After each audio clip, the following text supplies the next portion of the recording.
Hello, and welcome to my channel, or welcome back. In today's video, I'm going to be discussing how to overcome guilt and shame.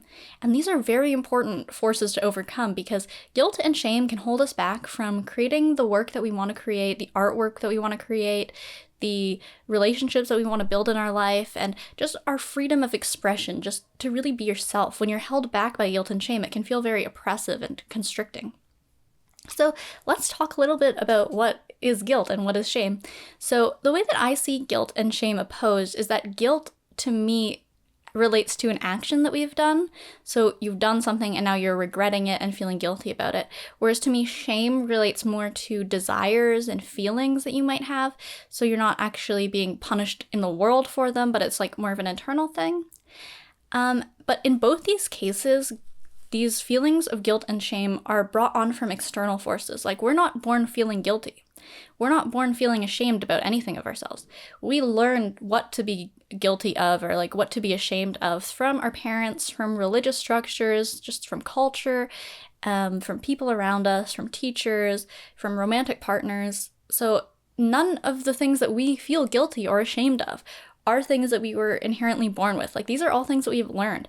And so if you go into different cultures or you talk to people just from different walks of life, you'll notice that the things that they feel guilty about, where it's like the grip that it has on them, it's controlling their whole life, that doesn't affect you at all. But your key thing that you're feeling so ashamed about, like, to them, they're like, well, why would you feel ashamed about that? That's totally fine. So it's very important to remind ourselves that these feelings come external to us. Like, it's even if we're the voice in our heads that is punishing ourselves for having certain feelings, desires, or having done certain actions, it's really important to understand that you have just learned these behaviors and that you can overcome them. So I think that one really great strategy is that when you have this guilting, shaming voice, is to almost personify it and really think of it as something external to you. So you can imagine different dynamics, and this could depend on where you really picked up this guilt and shame in your life. So if you had a really overbearing parent who was quite controlling and really made you feel ashamed of your desires, when you have this internal voice that's then shaming you in your day-to-day life, you can kind of imagine it as this person and then be able to deflect it a little bit, right? Because hopefully in your real life, you've worked through to the point where this person's attacks don't actually hurt you anymore. They kind of just bounce off because you know that they're just projecting their own mental issues onto you. So you'll understand that these things that you've learned just through repetition can just bounce right off of you because you know that it's not actually true. And perhaps in the case of if it was a romantic partner, now you can understand that they were totally projecting their own issues onto you. And, it's almost kind of silly, right? You can almost dismiss these feelings. But when you're really stuck in this mode of punishing yourself and you really think that this feeling is coming from inside yourself, then it creates so many more layers because now you're trying to fight against your own thoughts and I don't know what's right. Should I feel guilty? And you just need to really understand that this voice telling you to feel guilty or feel ashamed is just, you can dismiss it entirely, right? It's just trying to hold you back and keep you paralyzed. So I think that a really common feeling of guilt or shame that I think a lot of artists face is the fear of being seen and the guilt associated with this. Because maybe in your childhood, when you tried to get attention from a parent, a friend, or someone you looked up to, you really felt ashamed of this because they kind of dismissed you and really made you feel you're just trying to be the center of attention, you're so needy, it's not all about you, there's bigger things to worry about. And especially if you're a child, you're trying to just have this joyful expression of life and you just are so inventive and you just want to share things with the world, right? But as you get older, you realize people don't want to hear about that stuff. But what you need to understand is that these were just certain people dealing with their own issues at that time, and you shouldn't let just one or two or a handful of people's dismissal of you in your childhood determine the rest of the entire course of your life after that, because there's going to be so many people in this beautiful world who are going to resonate with what you have to share with them. And so by cutting off your expression of your true self that is so valuable just because a few people early in your life just weren't interested in seeing what you had to share, you're actually harming so many people because you're not actually sharing the joy and beneficial value of your personality and of your artwork with them. So I think you have to look at it in this way, that you're actually really benefiting the world by sharing things with everyone. And you shouldn't think of it as like you're burdening people with like, pay attention to me, right? Because when you're an adult, people can pay attention to you, if they want to, right? It's not this feeling of like this child where you're really dependent on one person or a group of people, where it's like if you don't have input from them, you're kind of just like not getting anything, right? And it's almost like you're also being like not given what you deserve, right? As a child, your caretakers should be paying attention to you, and it's like you're kind of being deprived of this really essential need. But now later in life, there's so many people, and like if someone's not paying attention to you, that's okay, because your security doesn't depend on it, right? You're still gonna get like fed and bathed and everything if people aren't paying attention to you. So it's okay. It's not this like emotionally invested like feeling.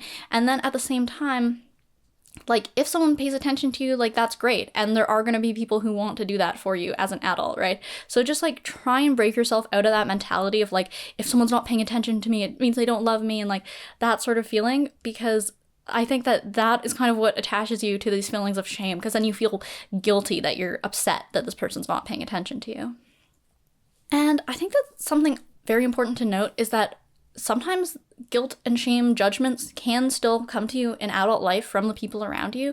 And I think what's really important is to understand that either, like I mentioned, you have to be able to deflect their attacks, or you have to maybe remove these people from your life.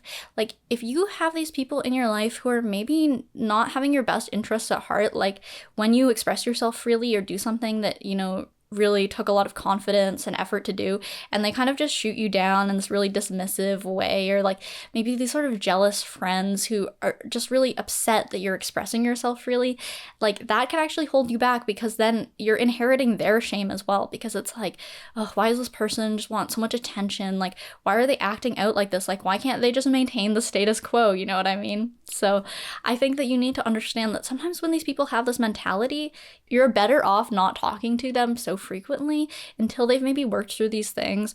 Or maybe you can kind of take a really detached attitude when you talk to them and understand that what they're talking about has to do with their own psychological processes, and it doesn't reflect on you or what you're doing at this time. But I think that if you're maybe in like a more kind of delicate position of like really trying to develop yourself and your personality, like sometimes having these extended conversations with people who like hate themselves so much, like it's gonna kind of transfer onto you as well. So that's just my 2 cents on that. And when it comes to feelings of guilt over like actions that you've actually committed, and maybe it could be a good thing to kind of like not do those actions again, right? What you need to think about is not guilt of like, I'm such a bad person for having done that, and this is defining me. But I think you need to think of it as repentance. Like, you understand that when you took those actions, you were doing so out of fear, out of anger, and just like a lack of security in yourself, and that you weren't a very developed person, that you were just dealing with these psychological forces from like maybe childhood trauma or an abusive dynamic that just really shaped who you were at that time and shaped the decisions that you made. So through repentance, we can say like, I understand that this was wrong and I'm not going to do it again. And I understand that at that time I was a different person, and now I'm acting from love instead. So I think that it's important to like understand the decisions that you've made in your life and maybe like the consequences that they've had, especially if it has hurt other people. But at the same time, punishing yourself is actually not going to make that any better, right? Because if you punish yourself and then you're again living in this mindset of like fear and hatred because you just hate yourself so much over these things that you've done, now when you go and interact with other people, you're still bringing that same dynamic. Like, you're having this feeling of, I'm such a bad person, like I can't maintain friendships, I'm such a bad friend. And then when you talk to them, like, you're gonna reinforce that, and you're gonna like do the same actions, even if it's unconsciously, or like maybe not the exact same, but it's getting to the same effect because you're still in the same mindset. But when you come to new interactions in your life with this feeling of like, okay, I'm like such a healed, different person, like I've made so much progress and I'm really ready to, make sure everyone around me is growing, happy, healthy. Like, I'm not trying to sabotage anyone. I don't have these feelings of jealousy. Like, I understand that life and art is a collaborative effort and I really want the best for everyone around me. Like, you just have to have that mindset and your actions will follow that. And like, unconsciously, you're going to be bettering the lives of the people around you versus if you're dwelling in that feeling of like self-pity or self-hatred. it's really important to not feel ashamed for wanting to speak your truth. Like, I think that a lot of people just think it's so self-centered or like attention whoring or that sort of thing. But really, your voice is your biggest asset. Like, this is your unique perspective in life. And we're all given this wonderful gift of life and like community and being able to talk to other people so that we can share our unique perspective, right? So if you are not sharing your unique perspective, in a way, you're kind of wasting your gift and like your biggest asset and like what actually brings value into other people's lives. So I think that it's really important to give value to this voice and give value to the things that you've experienced, you know, even if they weren't all great, like your experiences shaped you into who you are, and you can take these painful experiences and transform them into something beautiful, because you can show other people that even if they've gone through something tough in their lives, they can actually like do something beautiful with it and inspire others. So really, you're kind of acting as a role model when you choose to share like your wonderful efforts and the fact that you can really be like a unique, expressive artist despite the things you faced. And so when it comes to building confidence and expressing your voice, I think that it's very important to start small. Every decisive action builds confidence for you. So if you're kind of like dwelling in this feeling of, I don't really know what to do, like I feel kind of paralyzed, like it's going to be so hard to build confidence because you're not taking any actions, you're expecting it to come from other people. And so maybe every now and then you're gonna have other people complimenting you and say like, you're such a great artist or whatever, but you're not actually gonna believe it. Like you're just gonna be like, oh, they're just trying to whatever, like hype me up. I don't, like, obviously it's not true, right? Because you're not actually taking actions for yourself that will make you confident. So you could have 100 people compliment you and say, you're the best at doing whatever this thing that you do, and it's worthless to you, right? But if you do one little thing and, you know, share it with some friends or post it on the internet, like that is going to boost your confidence so much more than, you know, just hordes of compliments from strangers or even for people that you know, right? So it's when you've actually put effort into something and you've actually made a decisive action of, I'm going to do this and I'm going to share it this way, or I'm planning this long-term project and I'm going to execute it in this way. Like that is what builds your confidence, and that's what allows you to express your voice more. So when it comes to like some concrete examples, I would say like sharing your work with people around you. Like this is honestly a little bit scary sometimes, of like, again, like this fear of being seen is like showing someone a drawing or something that you've done. Like that can be so terrifying, right? Because what if they don't look at it, or what if they just like don't really care, or like what if they think that you're trying to get their attention and it's like why are you making this about you? You just need to shut that voice off and just do it. And honestly, if they don't look, like what's the worst that happens? Like they just kind of like, they don't like contemplate it as much as you would have liked. Like it's like whatever, like they just might not share in your aesthetic interests in that way. Like it's okay if other people don't like your work. So this is almost like a form of exposure therapy, but then also the confidence to actually just show your work to other people and not have that voice in your head that's like, why are you making this about you? Like, no, it's like, it's fun to share things. It's called show and tell, right? And I think it's fun to encourage the people around you to do a little bit of show and tell. Like, it doesn't need to be like a critique group, but just like a kind of gentle, like, what are you working on? Like, show me what's up. And I think that this kind of feeling, when you bring this to an environment, right, like then everyone's going to be more willing to share, and other people will come out of their shell a little bit more and like kind of express, you know, themselves. So I think that if maybe you're in this feeling of like not knowing when the right time is to share things with people, like just go. Like whenever you meet someone, just show them what you're working on and, you know, get a little bit of feedback. And what could actually be a little bit easier than this is honestly sharing things to social media, because you're not directing it at one person, right? So you're not scared of them seeing it and being like, okay, why are you showing me this? Like when you post it online, it's like, it doesn't matter if 0 people see it or if 100 people see it, you know, it's not in your hands anymore. And like for me, I would say that this is one of the things that has really helped me develop my creative practice, is honestly posting to Instagram, just because I love seeing that number go up. And I've mentioned this a lot of times, is that like, because I was only wanting to post my art on Instagram, but I wasn't doing art, so I had like 5 posts, right? Now I don't even know how many posts I have, like hundreds or whatever, like I don't know.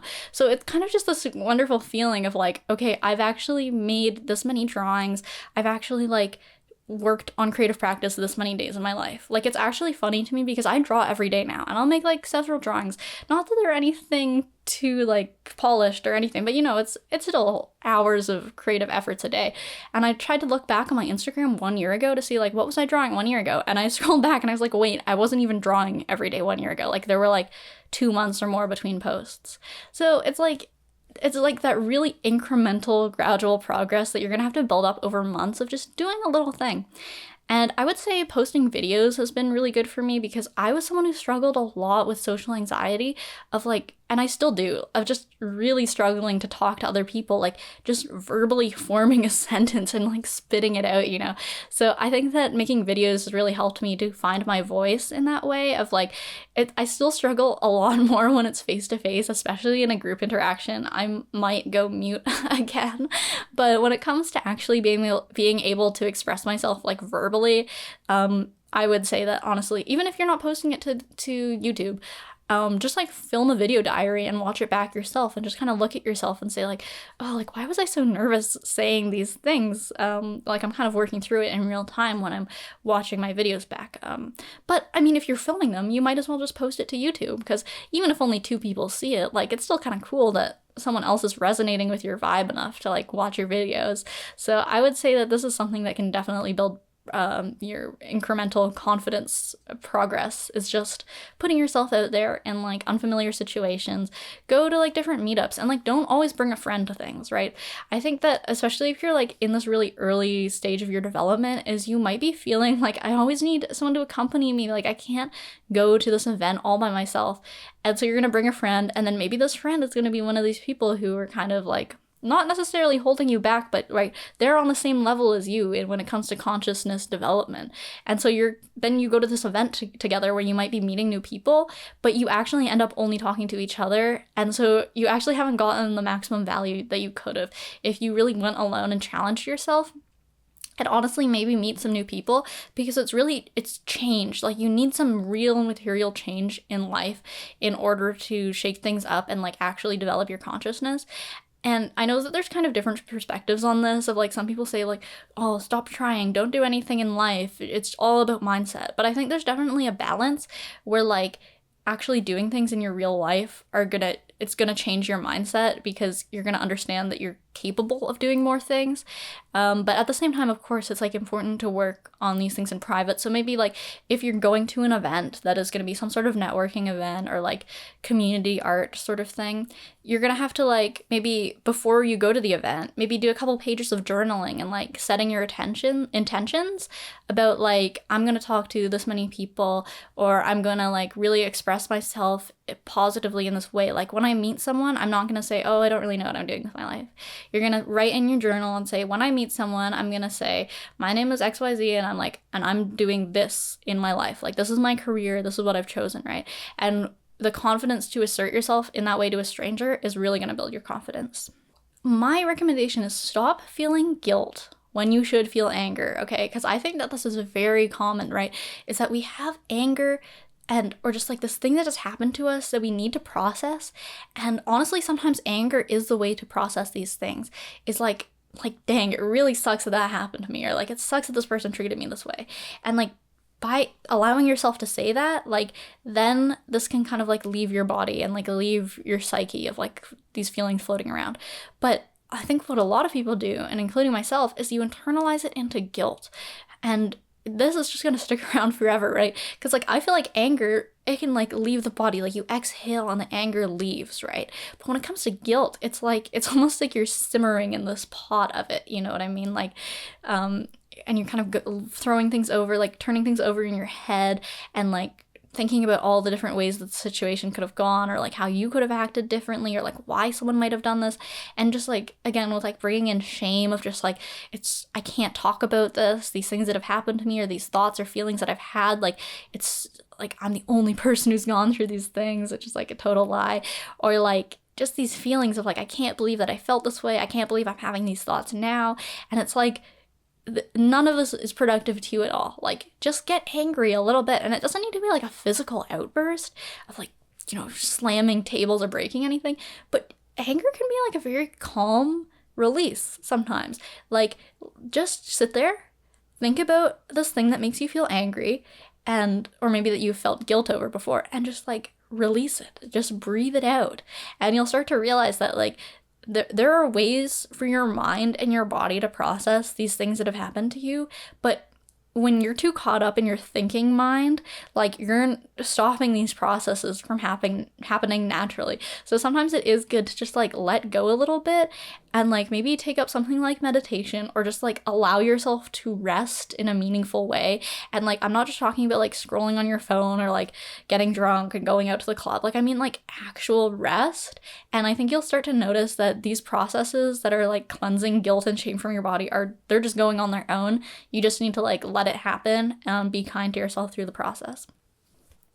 So I hope that this video helped you out a little bit. This is definitely something I think literally everyone goes through, and it's just like a matter of how fast you can get through it. And like honestly, I'm gonna be honest, like if you put on clown makeup and start making YouTube videos, that's like speed running this process of like guilt and shame, right? Because you're already making a fool of yourself, like intentionally. You're kind of getting it out of the way in that way.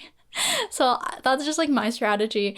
And honestly, if you're struggling with these feelings, I would just recommend to you like come back to this feeling of like this new agey, it's all love. Like I know that it's not all love, but like just when you're really stuck in this like hateful, fearful mentality, you gotta hit it with this laser beam of love. And that's like the only way to beat it. So you gotta just become a really loving, kind person to yourself and the people around you. And you'll notice that these feelings that really used to rule your life just kind of dissipate. So anyway, thank you for watching, and I hope to see you in the next video.